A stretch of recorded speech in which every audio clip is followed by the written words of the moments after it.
Hey, Riggs. Yo. You really like my wife's cooking?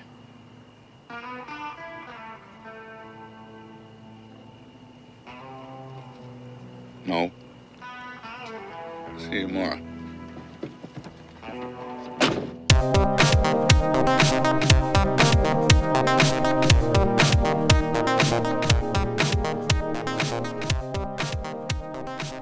You see, now how else can you build a good partnership without a little bit of trust? I mean, there's got to be trust and honesty.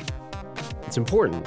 It's really important. It's important to the partnership, and Riggs felt pretty much to violate a friendship code. He basically failed the friendship test in order to pass the partner test. It was calculated. Yeah. It was calculated. Hey, Badway, do you like my wife's cooking? Yeah. You passed the test. Welcome back to the Last Row Podcast. This is episode 101. Episode 101. Jeez, 101. Where did the time go? If you're looking for our website, visit us at thelastrowpodcast.com. Follow us on Twitter at thelastrowpod, facebook.com/thelastrowpod. Hit that subscribe button on Spotify, Apple Podcasts, wherever you get your podcasts. And if you're enjoying the show, please consider heading out to Apple Podcasts, Spotify, Podchaser. Leave us a 5-star review. Thank you to everyone that's left one so far. I'm excited to do this one, Badway. It's been a long time coming. Yeah. It's been a long time coming. So we're doing Lethal Weapon 1, 1987, March 6th to be exact. Runtime 1 hour and 42 minutes. It's about right. Slightly too long, about 12 minutes too long. Maybe. Genre action / buddy cop / Christmas movie, Drew? Yeah, Christmas movie. This doesn't get talked about as a Christmas movie, but it is one. If Die Hard's Christmas movie, then Lethal Weapon is 100%. There's Christmas trees in this, so there is Christmas trees. There are trees. Directed by Richard Donner. Drew, do you know what Richard Donner directed? This is Superman. This is he did a bunch of stuff here. All the Lethal weapons. He did Lethal Weapon 2, Drew. Did you know that? I did. What about 4? He did 4. Did he do 3? Yes. Yes, he did 3 also. He did. The Donner cut. Yeah. But no, he did Superman and Superman 2, and he also did The Goonies. Yeah, Donner's awesome. He's done a bunch of great movies. This is our first Donner movie that we've done, right? Yeah. And Scrooged. Oh, man. Scrooge was great. And one of my favorite 90s action movies, Assassins. Great movie. Antonio Banderas and Sylvester Stallone. We haven't done that one yet, and it's on the list. It's burning on the list. Yeah, love that movie. So yeah, Lethal Weapon, IMDb 7.6 out of 10. Too low. It's about right. Too low. Rotten Tomato 80%. It's about right. Yeah, it's about right. It's okay. Metacritic 68%. Too low. No, that's too low. Letterboxd 3.7 out of 5. It's about right for Letterboxd. It's about right for Letterboxd. It's tough but fair. I liked it. Following the death of his wife, she died. She's dead. She died. Los Angeles, Drew. Angeles. They couldn't get the rights. They couldn't get the rights to Los Angeles. So Lester Angeles. Lester Angeles police detective Martin Riggs becomes reckless and suicidal. When he is reassigned and partnered with Roger Murtaugh, Riggs immediately clashes with the older officer. Together, they uncover a massive drug trafficking ring. As they encounter increasingly dangerous situations, Riggs and Murtaugh begin to form a bond. Riggs' volatile behavior might just help them apprehend the criminals, if it doesn't kill them both first. Rated R. That actually that describes the movie okay, yeah, but not bad. I don't know. Not bad. I don't know if it's because I'm getting older or this movie's old, I guess, but like both. Yes, go on. He doesn't seem that old to me. I mean, it's not like he's an ancient old Murtaugh? man. Yeah, I have a lot of thoughts on that. He's pretty old, dude. I got a lot of thoughts on this. Plus, he's got 4 kids, Drew. Yeah, that's true. You age up. The multiplier of your age just exponentially the more kids you have. Like, we're the same age, but like you're like at least 6 years older than me because you have a kid. And he's been doing some work too, because for a long time, because his oldest is pretty old and his youngest is pretty young. So yeah, he's been he's been doing a dad some work. a long time. He's been Now, dadding it up.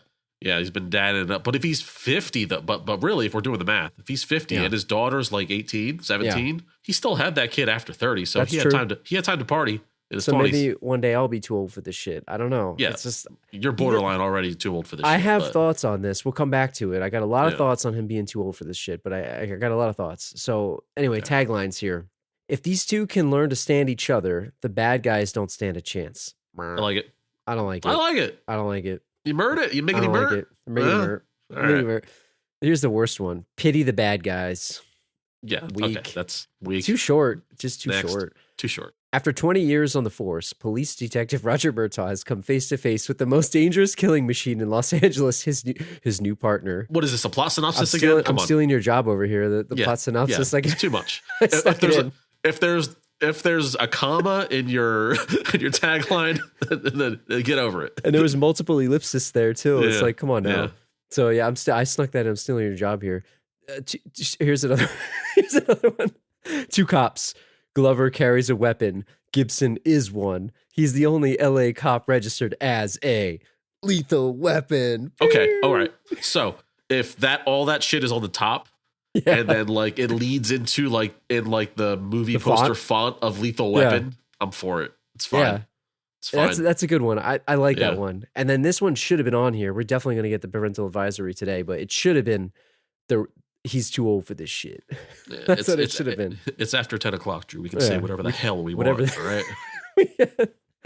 Budget $15 million, and I'm actually pretty impressed on that. So I've been doing this, and I'm gonna do it going forward. But I put it in the inflation calculator on the internet, Yeah. and it was the equivalent of 37 million budget today, and it pulled down 120 million, which is the equivalent of about 300 million today. Not bad for a No. little $15 million investment. This thing was a hit. Sure. Oh yeah, absolutely. I mean, they spent the money on they had a nice villa set piece. Yeah. Lots of explosions. Were you You know, in the car theater for this chases. one at 3 years old? Were you watching absolutely. Oh, absolutely. Yeah. this? Did your mom take you to this one at 3? Yeah. Of course. I mean, think about it. I would love to see this one in the theater. So anyway, Yeah. Awards. It was nominated for Academy Award for Best Sound. I forgot what it lost to. I think it was like up against Empire of the Sun and a bunch of others. And then also it didn't win that, but then it did win. Danny Glover and Tracy Wolf won an NAACP Image Award for Outstanding Lead and Supporting Actor and Actress. There weren't any other awards to call out. I mean, there was a bunch of other like smaller ones, but I just, those are the ones that I think are worth mentioning here. So in any event, Yeah. So congrats to Danny for winning that award there. But like, I don't know. I got some thoughts about Danny later on about his you potential award winning future. are you saying Or what I past. think you're saying? Are you We'll going see. there? We'll get to that later. Okay. We'll put the hashtag out there. Put the Oh, hashtag. Since this is an action movie, we gotta bust out moviebodycounts.com, right? All Out of Bubblegum. All Out of Sure. Bubblegum didn't even have a page for this, I'm pretty sure. Wow. So- We got to go back in time. We're going back to Angel Fire and GeoCities on the moviebodycounts.com. 26 total kills. What do you think of that? That's pretty good. And not a lot of them were like,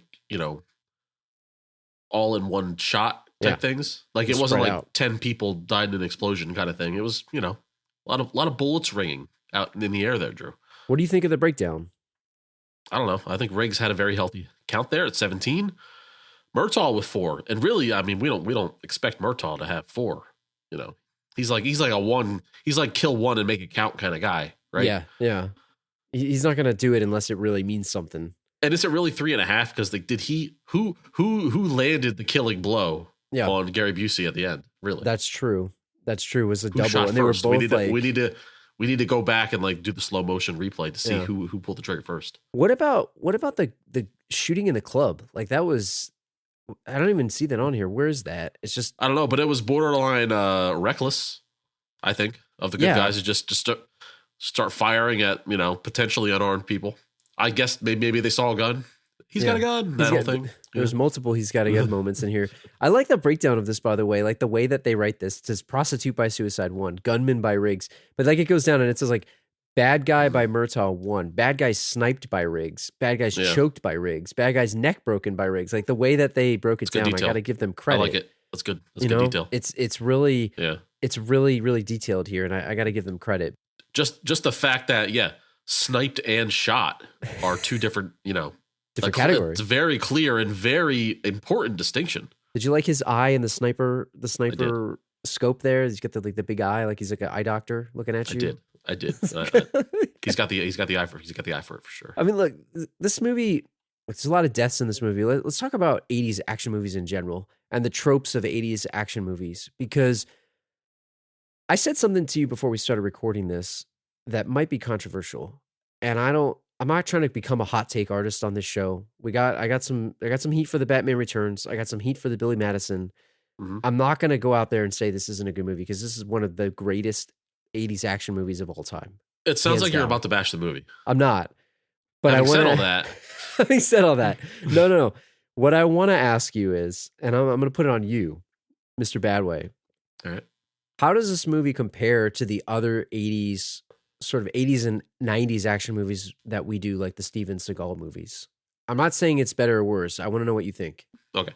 I think that this movie is maybe intentionally more grounded in reality. Yeah.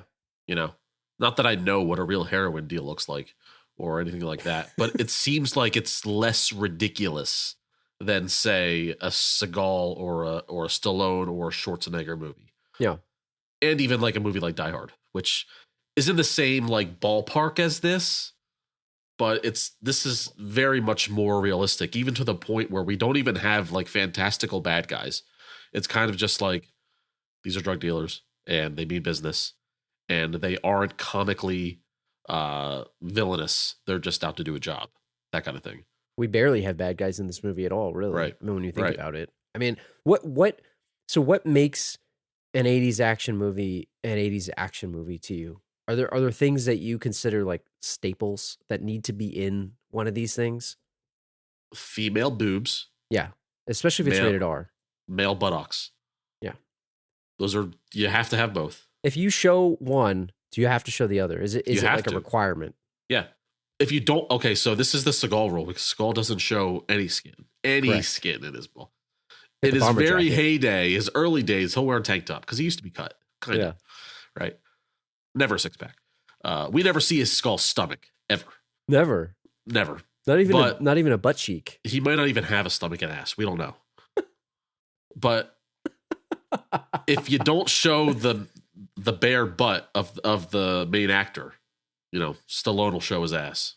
Schwarzenegger will show his ass. Mel Gibson clearly shows his ass in this movie. You have to have a bad guy who gets his ass kicked while wearing like bikini briefs. Yeah. Or like that's the substitute. Kind of that's the substitute. Like Jimmy Fingers? Yeah, like in every Seagal movie, there's a guy getting beat up in bikini briefs. Was it Jimmy Fingers wearing that was his name, right? Yeah. He had the little like the male thong on. He did. And he had the silk shirt. Yep. Like how are you supposed to win a fight in bikini briefs? Like how are you supposed to? That's embarrassing. It's embarrassing. Wouldn't it hurt? Like you're gonna get pulled in the wrong way. Like I feel like if I was Seagal and I killed the bad guy in his little bikini briefs, the leopard print bikini briefs or whatever, I would put pants on him after I killed him, just to like for his family to like not find him that way after the fact. Like, draping the sheet over the body. Yeah. Even though it's embarrassing enough that he's died like in a seedy motel room with a prostitute, but like I would at least put pants on him.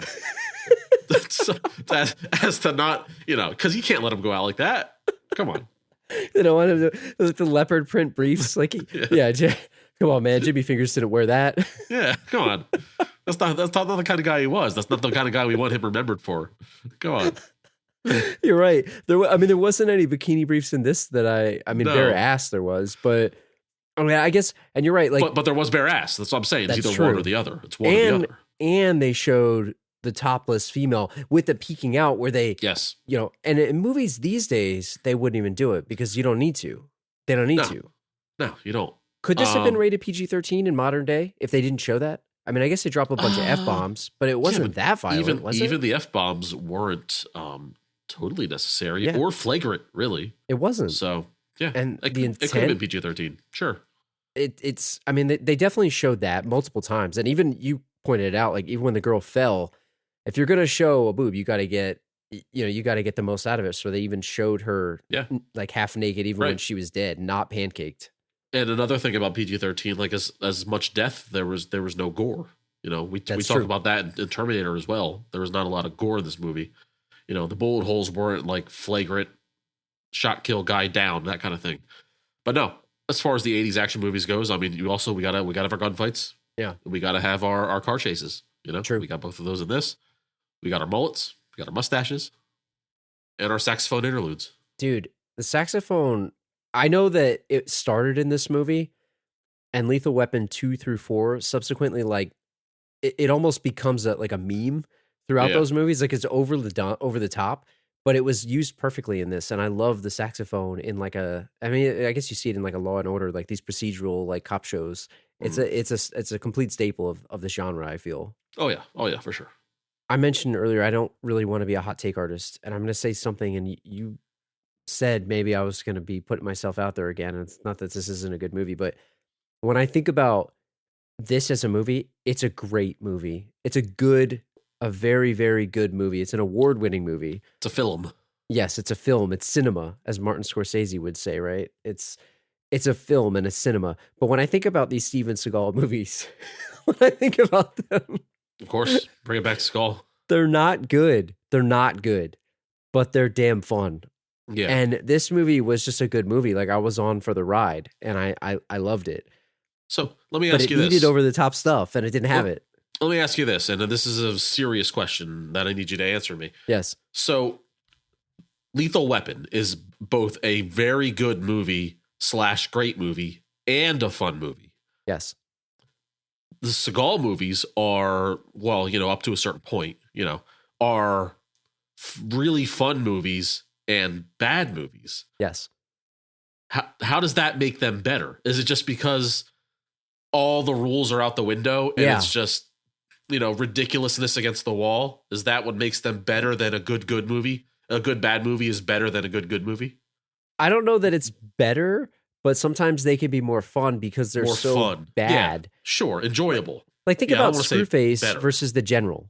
Like, come on. Who's a better villain? Like, the General might have had a better plan, but Screwface is a more fun villain to watch. Same thing with, like, Senator Trent, right? He didn't have the best plan. Or think about some of the Van Damme movies that we've done. Like, even Bloodsport. Maybe Bloodsport's a good movie, right? It's not a good bad movie. Borderline. It's borderline, right? But it was kind of like what it was. But that movie, and again, I'm not saying this is better or worse or that's better or worse. I think it's a different kind of movie. And I think when you look at the 80s, like, this is a film. This is a film. And you had a legit director. You got Richard Donner out here. You got, Mel Gibson in this thing. It's not Steven Seagal, like, pretending to be, wearing his grandpa's, like, Vietnam outfit. I don't know. I'm not sure what I'm trying to say. I'm just trying to say that I have fun watching Seagal movies, even though they're bad and they're from the same era, is I guess what I mean. Okay. No, that's fair. It's fair. It's kind of like, I don't know. It's liking fantasy over reality, that kind of thing. Yes. And maybe that's a way to put it. And it's a good segue into the next one, because this is a buddy cop movie, and Seagal is usually a lone wolf. Maybe you could count in Mark for Death, he had his friend with him, helping him out. But like most of those movies are solos. He's in here. This is one of the best buddy cop movies, I think, of all time. Buddy cop series movies of all time. How do you think that this compares to maybe some of the other ones that are out there? And are there other buddy cop movies that you like that maybe fit the mold here, that you like better, or maybe this one's good? I don't know. What are your thoughts on that? Well, my favorite, most recent buddy duo, it's not a series, but it's the other guys with Mark Wahlberg and Will Ferrell, which is a totally underrated movie, criminally underrated. Love Bad Boys. Love me some Bad Boys. Starsky and Hutch, the movie, not the TV show, is another one. I mean, those are the three that come to mind for me as favorites. Another Shane Black movie, which is fantastic, is The Nice Guys. I love that movie with Russell Crowe. Yeah, I know you're a big Nice Guys guy. Yeah, it was love that movie. It's really good. The dialogue in that movie is like peak Shane Black, and it's just a fantastic movie. I love that movie so much. What about like Rush Hour? Did you ever watch those? Yeah, Rush Hour 2. Yeah, I don't know if I saw 2 or 3, but I definitely saw 1 multiple times and enjoyed it. But yeah, a lot of them have in common the same thing of like, you know, a conservative guy and a wild guy, a funny guy and a straight guy, that kind of thing. It's a formula.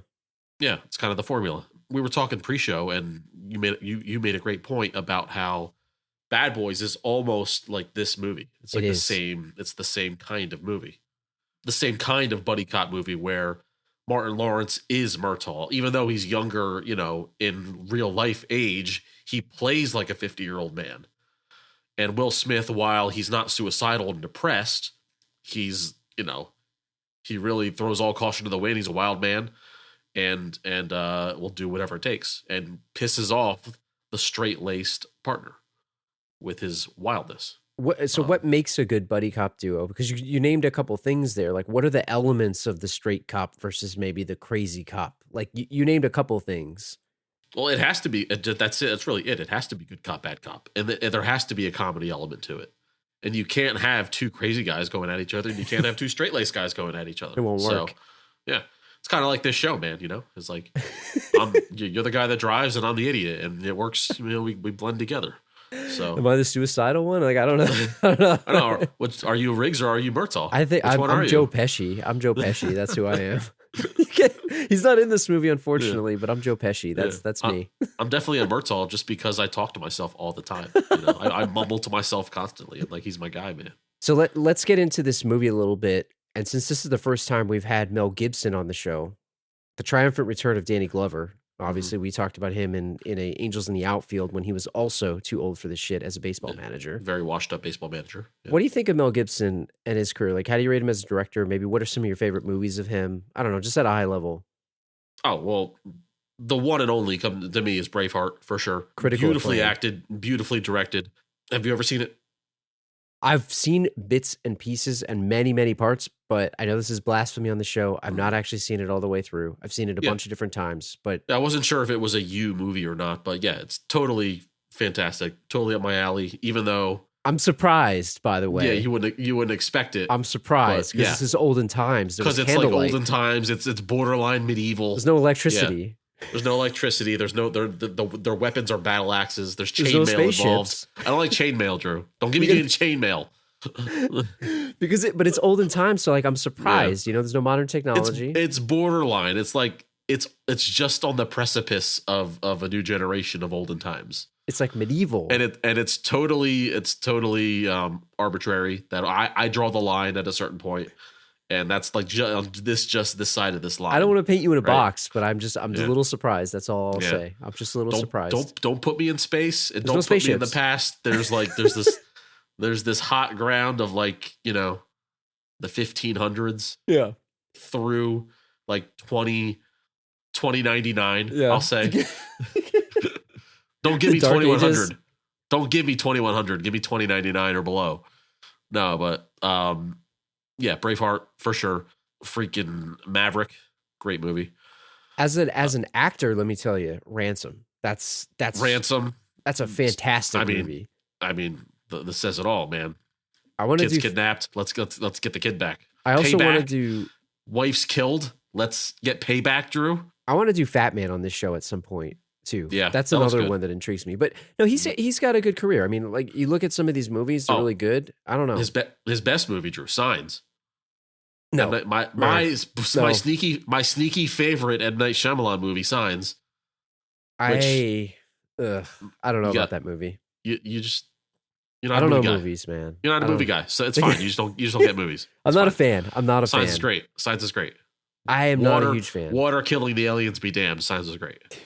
I mean, I like Joaquin Phoenix and all the other people in it, and I like Mel Gibson in the movie, but it's just something about that movie. I mean, look, The Village is obviously like that was my least favorite of all of them. Are we going down the M. Night Shyamalan? Well, we can't. We got to stop. Are we going down that? Okay, I'll stop us. I'm sorry. What about Danny Glover? So obviously we talked about him coming back. You hinted at this earlier. It seemed like you wanted to say something about Danny Glover earlier. I just have a question. It's a very simple question, and I'm going to need it answered, either by you or by me or by together. We'll figure this out. People listening, write us in if you have if you never thought about this. Maybe I'm about to enlighten you. My question is Danny Glover a good actor? And What do you mean by that? Of course, the reason I ask it, because I think the answer is no.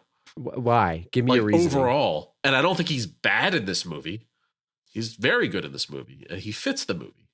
And like, I'm happy I'm happy he exists and he has a career because he fits in a lot of roles. Like, he's very good at playing like an everyman, but what does he do? Like, what does he do? He reads the lines. He reads the lines. He's a good line reader. He's the everyman, like you said. You got the cool hotshot Riggs, and then you got him, and he's like the vehicle for which you as the audience are a part of, right? He's a family man. Especially in this movie. Like, I was watching it, and I never really thought about this before, like, straight up. As he raises his voice in scenes in this movie, I'm like, well, he's really stretching there. Like, he's really, like, I can see through Murtaugh, and I'm watching Danny Glover when he's yelling his lines, right? Yeah. I don't mean to be inflammatory, but I just don't think he's very good, is he? But he fits. He fits. Yeah, because I was gonna say, he's who would believable. you recast him with? Who he's would you believable as no one, and I don't want to change the movie or him, but I feel like he just kind of like he's there. How do I say this? Like, he's good by not being by just being normal. Don't do anything. Like, don't. I couldn't do it. Like, I'm not saying what he does is easy, but like, he just kind of has a believability as a regular guy that you can fit in a lot of movies, and it just makes sense. But like, in an acting vacuum, he's like in the lower rung of all actors that have success. I don't even know. Like, I'm trying to think of other Danny Glover movies, and like, I got to bring up his There's IMDb a reason. page. There's a reason why he's not memorable. I mean, he's in a lot of stuff, and I've seen but him have in you a lot seen any of it? Isn't he? Remember when he was in like Saw for like a hot minute, wasn't he? He's in there for like 5 minutes. Yeah, and he actually that might have been his best acting job, to be honest, because I remember that. But like, there's a reason why you don't go out and watch Danny Glover led movies, because A, nobody wants him as the lead. Number two, he's not very good, is he? He's in a lot of stuff. I'm looking at his IMDb right now, and it's like he's in multiple movies per year. Multiple movies. Good for him. Get that paycheck, my man. So what do you think he's most known for besides like what you know him for? Because I always think of Lethal Weapon when I think of Danny Glover. I think of that, and I think of Angels in the Outfield. Those are the movies that I think of. And right, he's in a bunch of other stuff, but those are the two I think of. Yeah, I mean, he's in a ton of stuff. I mean, he played Nelson Mandela in a movie, and I think that's people remember that. It was a little bit before our time. It was around Lethal Weapon, but he did that. Predator 2, of course. I mean, I know we need Predator to do 2. that movie. Yeah. We need to do that movie. Like, tomorrow, we need to do that movie. I want to watch that. And like, he was in Dreamgirls, I believe. Had like a memorable role in Dreamgirls. Dude, do you know what he's in right now? Did you see this? 1984, Iceman, the freaking movie with the caveman that I always talk about. Gave me nightmares. Your fear, your longtime childhood fear. Yeah. My fear of cavemen. It goes all the way back to 1984. Yeah. He plays Loomis in Iceman. I mean, I don't know. I look, write into us. Let us know what you guys think at The Last Row Pod, thelastropodcast@gmail.com. So, is Danny Glover a good actor? Let us know. Yeah. To wrap it up, like, I'm not trying to bash the guy. Like, I hate to say it, but like, I've got to be honest. Like, there's a reason why he's not like a leading man in major box office movies, is because he's just a guy. And that's fine. He's a guy. And he shouldn't be leading your movie, I feel. He's fine as a supporting character. And he's perfect as Lieutenant Murtaugh next to Riggs. Because Riggs is so nuts that Murtaugh just being the dad and the family man, and like, he's shaking his head at Murtaugh. Like, he's like, this guy. I can't have this guy right now. Like, that's like, he does a great job at just being like how anyone would act. But if I tried to act like the guy shaking his head at Riggs, I would look foolish. But he pulls it off. I'm not saying he's not talented. All I'm saying is that he doesn't have a lot of the goods. He just has he's got an it factor to just be an everyman. And that's good enough. That's good enough. I can't think of anyone to replace him. I think he's the perfect casting for this. And they got good chemistry in this. And I think that's a good segue into them as characters, right? I mean, he knows how to lay in a bathtub. Let me say that. Just say that. But of course, I think they have perfect chemistry in this. And I read something before this about Richard Donner, like doing screen tests with them and stuff. And they had a blast like doing the test. Like I thought this was perfectly casted. Yeah, I wouldn't trade Danny Glover for anybody. Like I said, he's perfect in this role. I wouldn't change anything out. Yeah, I thought that they were great together. And who did you say we were going over notes that there was a possibility of Bruce another Willis. guy? So Bruce when I was reading about this beforehand, I said I saw something that was Bruce Willis was considered for the role of Riggs, and he wound up being in Die Hard like a year later, I think. So I would assume they were filming around the same time, but he didn't do it, and I don't think that would have been the right move. I think Mel Gibson makes this movie, and the chemistry that these two have with each other is perfect. Like you put Bruce Willis, he's not going to have the like charisma that Mel Gibson has. Said it. The word charisma is it, and like the chemistry. Who knows what it would have been with Danny Glover, but Mel Gibson is definitely a more charismatic guy than Bruce Willis, and I think it's perfect for the role for sure. Yeah. So what do you think of Riggs as a character? He's obviously an interesting character. You talked a lot about him being like sort of a loose cannon. What do you think of Riggs? Like he's interesting. Yeah, I mean, I love the loose cannon cop. That's a favorite role of mine for sure. Now he's kind of loose cannon for a very depressing subject. He lost his wife to a car accident, and he's a little suicidal over it. And yeah, some of that's kind of hard to watch, and it's kind of tough. But like, you know, the product of it all is that like he'll go to any length to get the bad guy, talking the guy off the ledge that was going to jump, and handcuffing him and taking him with him. Like plan. that was great. It's a good plan.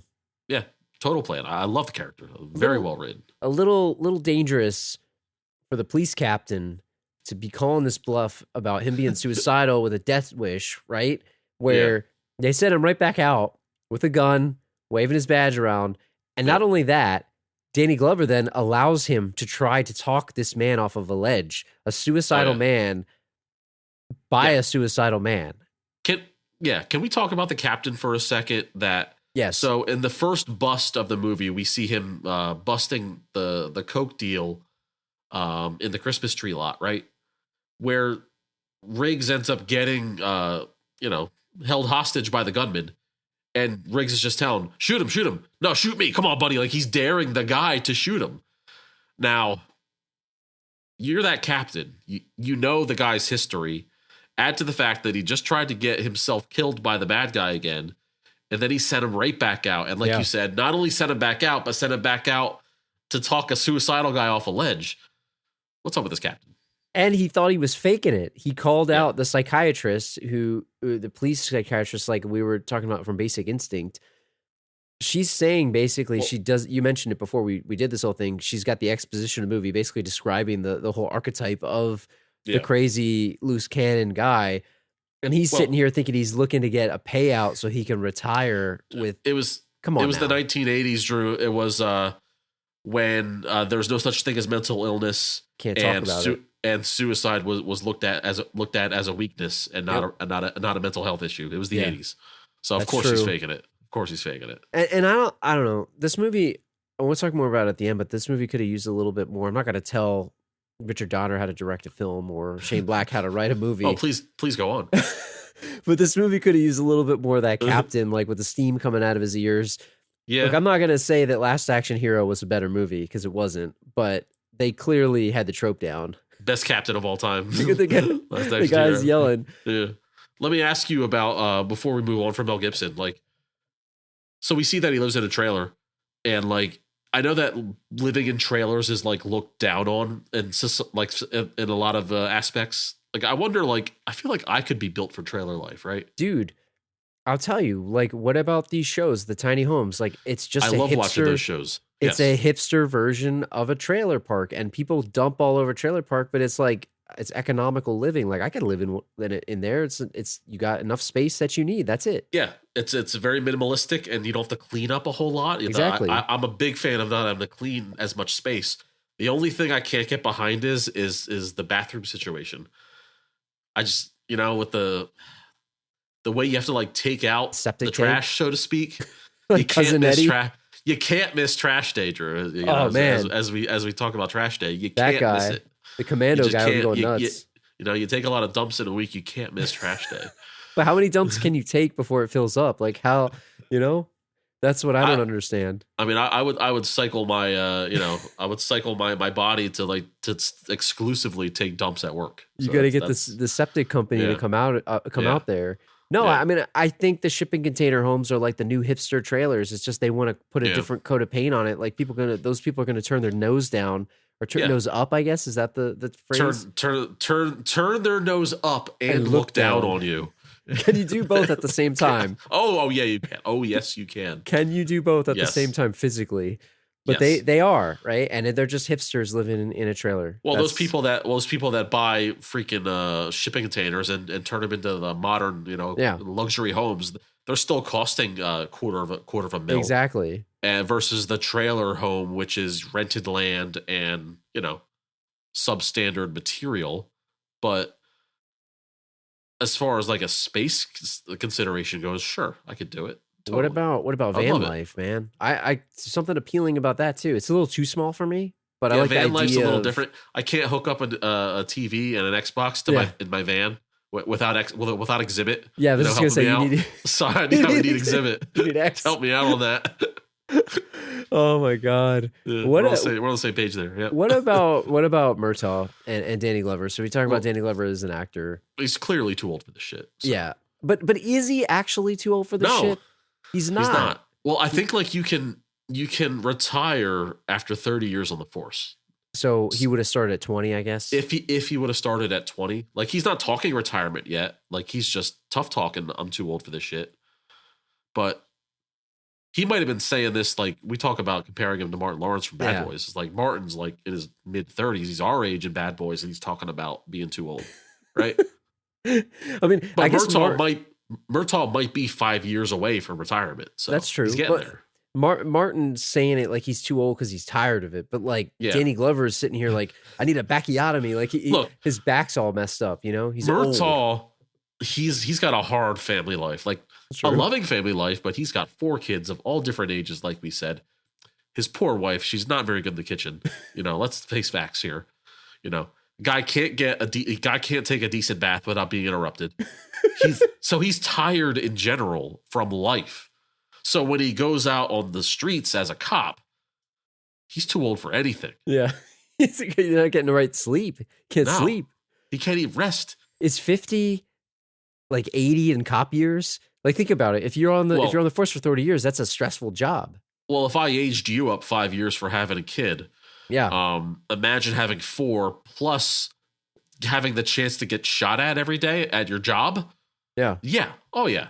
A 50-year-old cop is like an 80-year-old human, I'm sure. It's like dog years. It's probably a really good bump up. Yeah. I think you have it.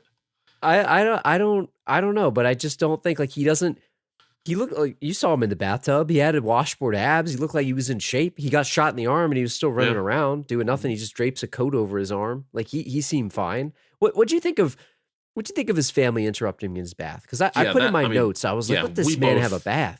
We both had the same notes. We watched the movie separately. We had the same exact first thought. It was like, let that man take a bath by himself. Clear water too. That wasn't a bubble bath. You know what he wants for his birthday, Drew? Some goddamn peace and quiet.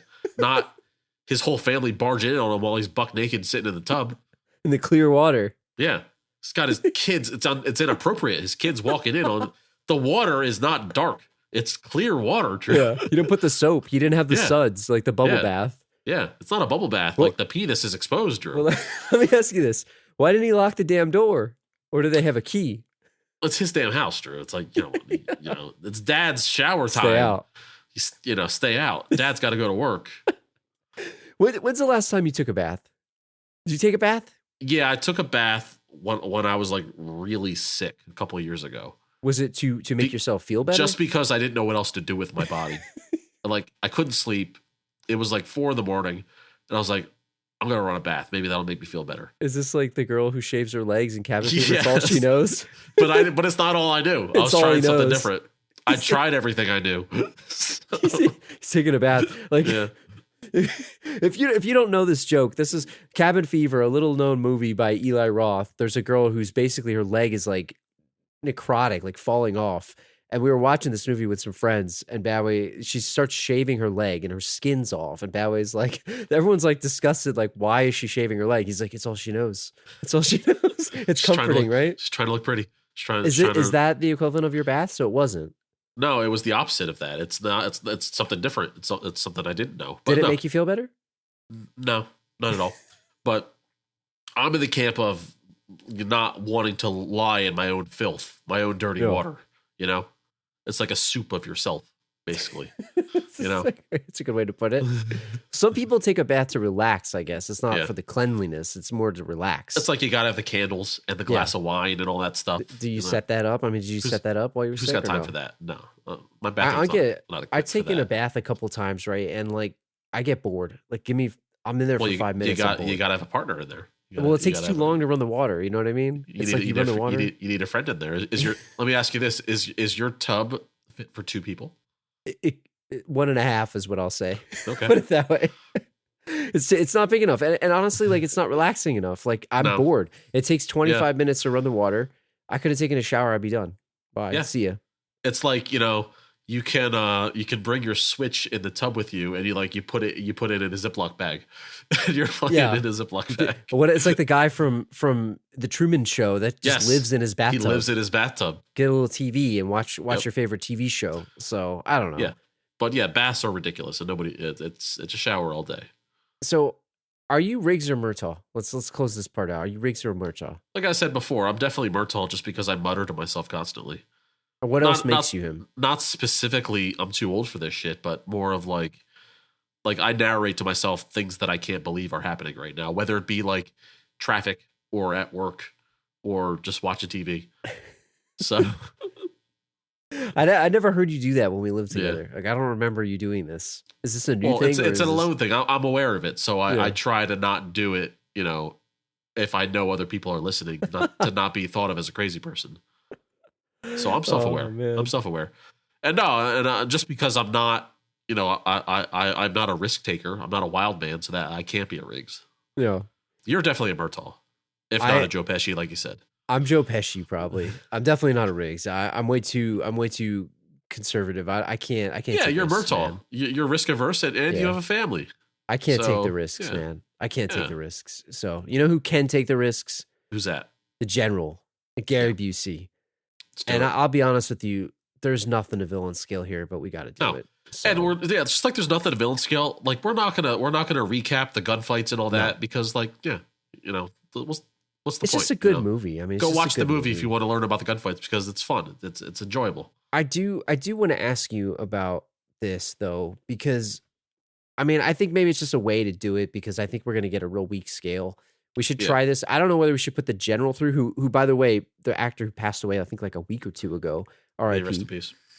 Or Gary Busey here, who is off the reservation like a long time ago too. He's going to tear out your endocrine system. So what are you saying? Or who's the villain? Who's actually the villain? I think it's the General, but I don't know. It's the General. It's kind of like Under Siege 2. Yeah. Where the computer guy is the main villain, but clearly the soldier is the final boss, that kind of thing. Yeah. It's a dual thing, but the General's calling the shots. By the way, did you catch the General's name? No. Peter McAllister. Was it? So now you know how Mr. McAllister afforded that vacation. All that heroin. All that heroin. The heroin now dealing. You know. He did not die. We didn't see him die at the end of this movie. He relocated to Chicago. Yeah. Started that family. Went on vacation. Left his son alone. You're saying he rolled out of that car and tossed the grenade in himself? He was... Yep. That's a good. He's faked his own death. And then he ran to Chicago. It's like Riggs.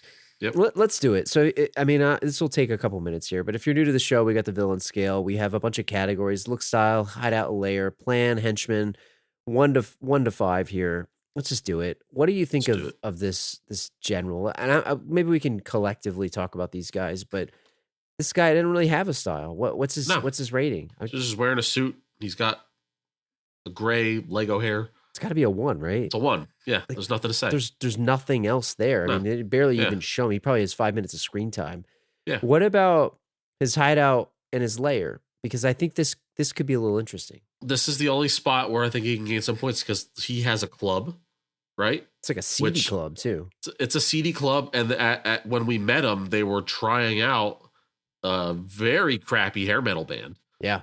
But the fact that they have hair metal, yeah, I like it. You got to give him extra credit for that. And then like attached to the club is this like very seedy warehouse where you could torture people. Lots of opportunities for torture. That was a skinny hallway for torture, by the way. Yeah. And lots of rafter areas for downward shooting. Yes. Or getting shot up and falling down. So that's great to have as a like villain. Raymond Calitri. Yes. So I'm gonna go 4 just for the versatility of the hideout lair. And I know it wasn't part of the hideout or the lair, but he had a helicopter, which is pretty badass. If there's a pad on top of that building, then yes, it's part of it. I mean, we're gonna assume it does. Maybe that should have been in look style because it's sort of an accessory. It wasn't a physical accessory, but I think you got to give him credit for the helicopter. That was pretty good. I think a 4 is pretty good. The other thing that I'll say about the warehouse before we move on to the plan is I thought there was a lot of shooting in that club before anybody moved. Nobody lot of unnecessary shooting, a lot of wild shooting from both Riggs and Murtaugh, really. And nobody moved. And I know Murtaugh had his daughter with him. No. So they shot the first guy. It was like behind the bar, and then they like pretended like it didn't happen because the club was loud and nobody said it. Nobody moved. I'm sorry. Right. There's no way that a gunshot is getting masked by music. It's not going to happen. It's a gunshot in a small enclosed space, but nobody moved. Nobody moved. I mean, come on. So anyway, the plan. What's this group's plan? They're a group called Shadow Company, which maybe gives them some style points. So the plan is, as far as I can tell, they're trying to get in a large heroin shipment, and they're afraid that the cops know the plan. So their plan is to kidnap but not kill Riggs and Murtaugh, to torture them to find out if they have information. So they can hide the plan. So they can hide. So they know if they can continue with the plan. It's kind of circular, isn't it? It's really just like they're paranoid. The plan is they're paranoid. Too bad. But if you're talking about the money making thing, they had a pretty good system in place, right? There was a bunch of these guys that took over after Vietnam. They had his friend's bank account situation where the guy was a banker, Hunsaker, and they were laundering the money through that. It was legitimate through that. You had all these ex-CIA guys. Like, you give them a little credit for that, but they kind of went buck wild over the fact that maybe somebody might know something. Yeah, because Danny Glover, Murtaugh, was in a room with Hunsaker for 5 minutes. Was Gary and he's Busey, afraid he spilled the whole plan to him. Was Gary Busey on an earpiece there? Like, how did he know? Because he's in a helicopter over the ocean. How did he know that he told him? Maybe he's got the place bugged the room. Yeah, I don't know. Maybe you give him a 2 here. Maybe. No, I'm giving him a 1 because it's all based on paranoia. But they had money. A plan based on paranoia. But they had money. But they had money. They all have money. We'll go with the 1. They all have money, Drew. Oh, no, this is the interesting part. Yeah. Because the henchman. Yeah. Because the sub-boss, you could consider Busey the sub-boss, and I would argue he's not in it enough. Not at all. No. Well, he certainly didn't win any fights. Well, no. I guess you could consider the desert scene him winning a fight. It was a round. He won a round. He's lucky that his general was out there, though, because Mel Gibson was picking him off from the weeds. Got the drop on. He got the drop on Riggs. He got the drop on him. But no, Busey, I think, is a formidable henchman, but I don't think he did enough cool shit to like say, hey, we got to give him a 5 for henchman. I know you like the torture guy. Yeah.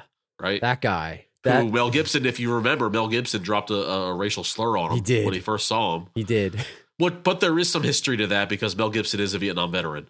Well, so it doesn't make it okay. But doesn't make it okay, but like at first I was like, that was unnecessary. But when I thought about it, no, it made sense in the character sense. Yeah. The character development. Yeah. But that guy was cool. Internet he was cool. Yeah. And he had anytime you got a car battery with a sponge and a wet sponge and you're gonna torture somebody, that was pretty good. And I've seen a meme online where it says when this guy shows up, you know the shit's about to go down. Yeah. That guy showed up.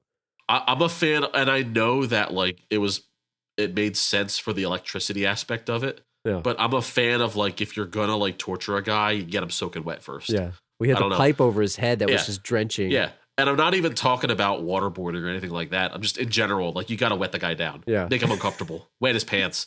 In case he escapes, now he's got wet pants. Was he wearing jeans? He was, wasn't he? I don't know if they were jeans. I don't know what material the pant was, but I don't think it was jeans. I think they were black of some kind. He had some khakis, like black khakis, even though I don't know if they were khakis or not. Dockers? Or You got the Dockers on? Maybe they were Dockers. Maybe there was some material school that we Hagar, don't even know about. Van Heusen. Yeah. You got the Van Heusen pants Brooks Brothers. I don't from know. the Bonton. I don't know. Maybe a 3? You want to go 3 or 2? Sure. Yeah. At least a 2 because there were 2 of them that were worthwhile. Yeah. The rest of them Yeah. sucked. I would have liked to see like a secondary torture method Yeah, on Mel Gibson besides the electricity. that's true. They only did Now, that. I mean, the salt was one thing, but like that was like it was like one torture method per guy. Would you We're talking rather about the get salt. Would you rather get electrocuted by a car battery by hanging Yeah. from the wall, or get Yeah. shot in the arm and have literal salt rubbed in your wound? What Now, would you rather have? Having neither of these things happen to me before. I've never been I've never been electrocuted, and I've never had salt in the wounds. I feel like I'd rather be electrocuted. You think so? Yeah, like the searing. It's the thought of the salt in the wounds makes my skin crawl. Well, especially I when feel- you have a shot in your arm. Yeah. Like you got shot. I feel like there's a raw pain of the electrocution that I feel like I'd rather have. It's more, and it makes no sense. Like it's the same thing as like I'd rather get shot than stabbed. Yeah. Same idea. There's like a power and a suddenness to the pain that I think is more bearable. Probably makes no sense. It makes perfect sense. It's my story, and I'm sticking to it. I think I'd rather have the salt in the wound. I don't know, but I guess I don't Yeah. really want to get shot. All right, so then there I you don't go. know. You're Murtaugh, and I'm Briggs. I guess I don't want to get shot, but Yeah. so anyway, and the last thing I'll say about this guy, so we sometimes we give a bonus point for ruthlessness. I think actually we should subtract a point here because this guy was weak, and I think that he got because his own guy flipped on him. Hunsaker flipped on him, so his own guy ratted him out because of the thing with his daughter and all that. I think he should lose a point there. And he was barely in this. He wasn't even in this much. Right. And, we were talking about this before. I can't recall if it was early in the episode. It's 7 a.m. Can't recall if it was the episode or pre meet. We talked about the movie being a little bit more grounded and based in reality. And because of that, there wasn't really these villains weren't super villains. And that takes away from the screen time of the villains because there's a lot more screen time of Riggs and Murtaugh than there were these two guys. And I feel like because of that, like we never got attached to the villains and therefore they weren't super memorable. And when you have a guy like Gary Busey, I feel like it is a little bit of a missed opportunity to let him be more nutty on the screen. Yeah. And I know this was pre-Busey being a caricature of himself, but like he had the chops.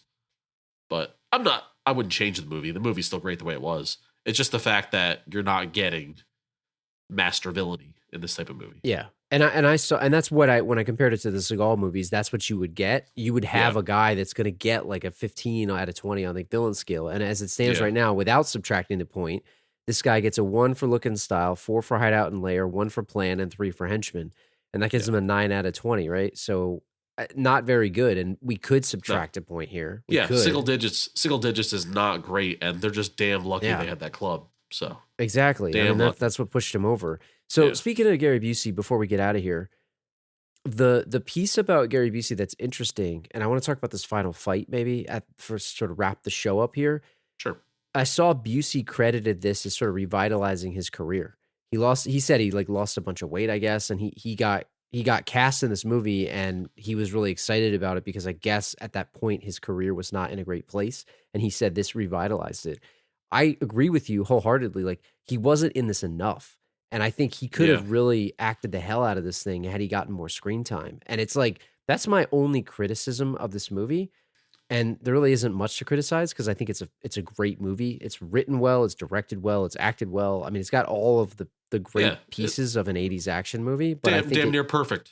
Damn it near could have perfect used that. It could action have movie. used more Yeah. of a villain, but maybe that would have taken away from the relationship building. And if you look at these movies like an arc, this is the one that sets the stage for the relationship between Riggs and Murtaugh before you start getting more fantastical when you go to, Lethal Weapon 2, 3, and 4. So I don't know.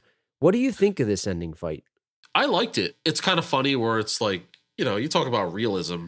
This is the one unrealistic thing in the whole movie of where the cops wouldn't just stand around and watch Riggs fight this bad guy and like hope that he doesn't lose the fight.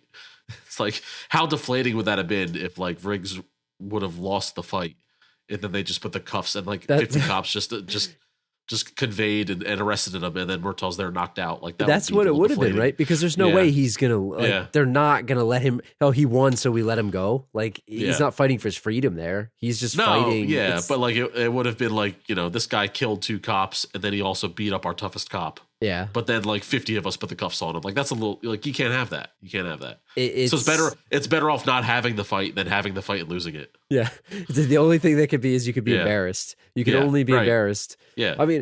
Did Gary at one point? I don't know what the hell he had, but did he pull off an aluminum downspout from a house? That's what I don't know. I wasn't sure exactly what that pole was, but like if it was the aluminum downspout, it's like you're not going to hurt anyone.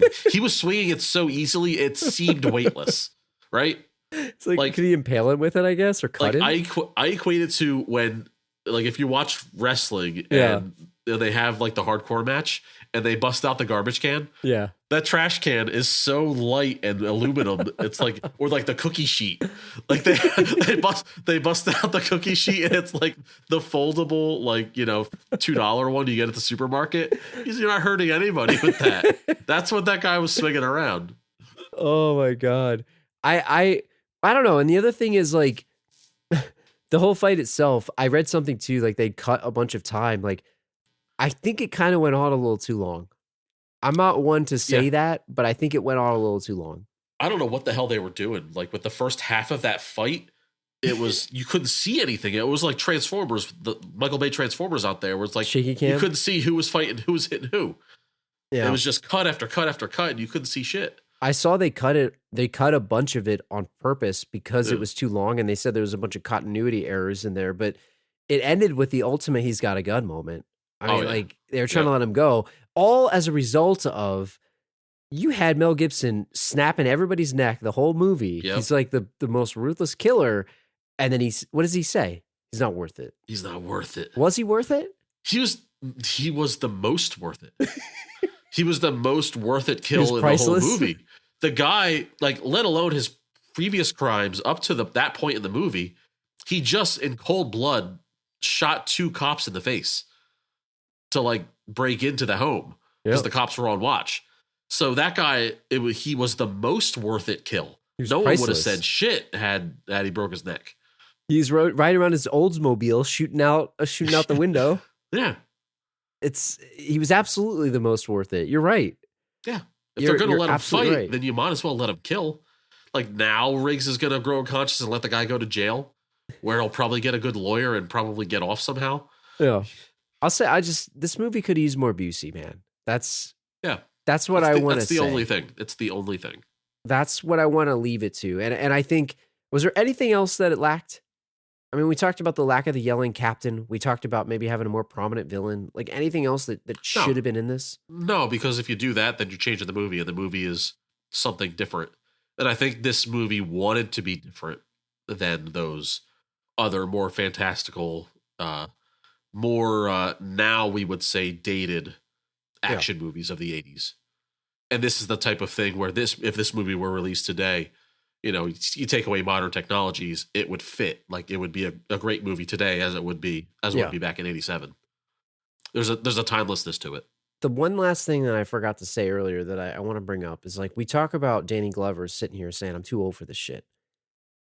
So Danny Glover to me is not too old, but I don't think that Mel Gibson is too young. Mel Gibson was 30 years old in this movie, but he perpetually looks 45 to me in anything. It's true.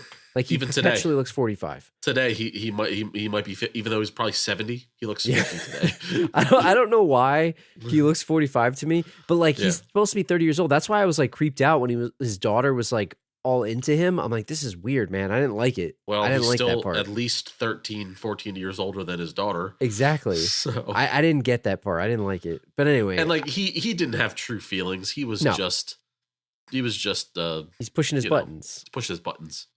Speaking of pushing buttons, Badway. Yeah. Speaking of pushing buttons, it's time to push the button On to this end this thing. Pull the plug. Pull the plug. just like people push the stop button about 20 minutes ago on this episode. Pull the plug on me right now. That's how I feel. Just I don't even want to be around anymore. Yeah. Man. Anyway, I had fun doing this one. It's been a long time coming. This sets us up for maybe Lethal Weapon 2 through 4. I think we should do more. We got to complete the quadrilogy, but if you guys definitely like this movie, write in, let us know, thelastropodcast@gmail.com. Send us a tweet at thelastropod. Leave a comment on the Facebook page. And if you're enjoying this show, please head out to Apple Podcasts, Spotify. Consider leaving a 5-star review. Thanks to everyone that did so far. We'll be back in 2 weeks on Thursday, March 31st, almost spring, with a new movie. And Spring is sprung. on that note, we will see you guys then. We'll see you. So he's laying in the tub that way. Yeah. Did he leave that door open? Look, it's his birthday. Did he leave the door open for a reason? Man, that tub did not fit him. Think his wife's getting in there. Did he leave the door open for a reason? You know, maybe. I mean, it was like 6 a.m., I guess. Yeah. 6 a.m. 6 a.m. No, listen, man. All I'm saying is his oldest kid is like 17 and his youngest kid is like 4. He's left the door open enough. All right. Maybe one too many times.